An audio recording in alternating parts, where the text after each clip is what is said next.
Ce ski me permet de vous raconter ce qui s'est passé dans les années 40 dans la montagne de Saint-Bruno.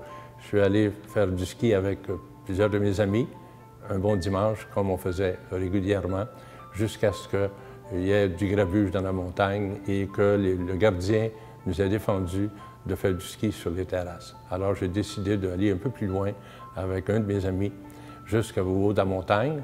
Et c'est là que j'ai risqué de descendre la pente jusque vers le chemin des 25.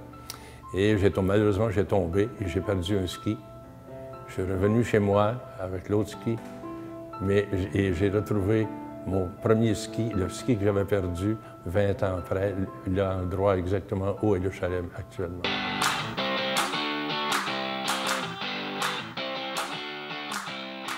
Ma vision, c'était être à proximité de la population. Le plus beau souvenir, je vous dirais, c'est quelques jours avant d'en faire l'achat. C'est lorsque j'ai discuté avec mes fils et Pauline lors d'un souper. Est-ce que ça vous intéresserait qu'on devienne propriétaire et qu'on développerait une station de ski?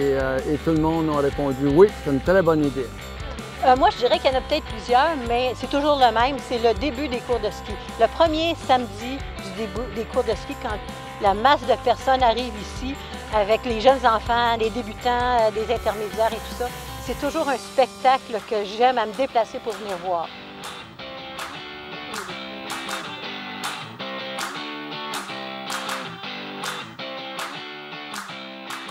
Je pense que chaque journée est un souvenir inoubliable dans ma vie.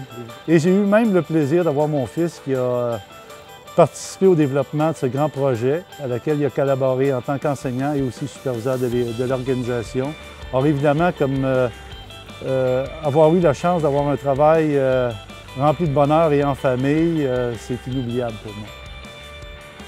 Moi, je me souviens, la première journée que je suis arrivé, c'était avec mon père. Il y avait Tony qui était à quatre pattes dans le gravier en train de couper des boîtes de carton pour essayer de faire des panneaux d'affichage pour l'inscription de l'école de ski. Le foin était long, on pouvait à peine marcher dans la montagne. On montait pour aller explorer la montagne, pour essayer de découvrir c'est quoi le Mont-Saint-Bruno.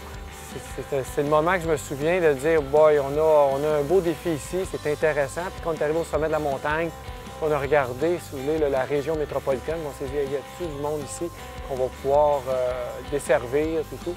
Ça, c'est un des moments, je me souviens de ma première journée quand je suis arrivé à la station.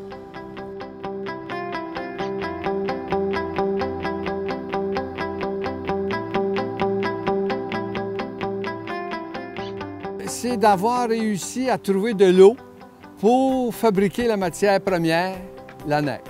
Et alors, cette trouvaille m'a rendu, a su créer le domaine de skiable qu'il est aujourd'hui.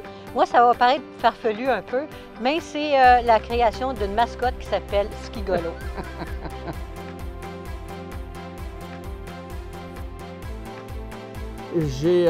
La première personne que j'ai rencontrée, ça a été Tony Dignali, qui est le directeur de l'école de ski d'aujourd'hui, qui était à ce moment-là aussi directeur de l'école de ski.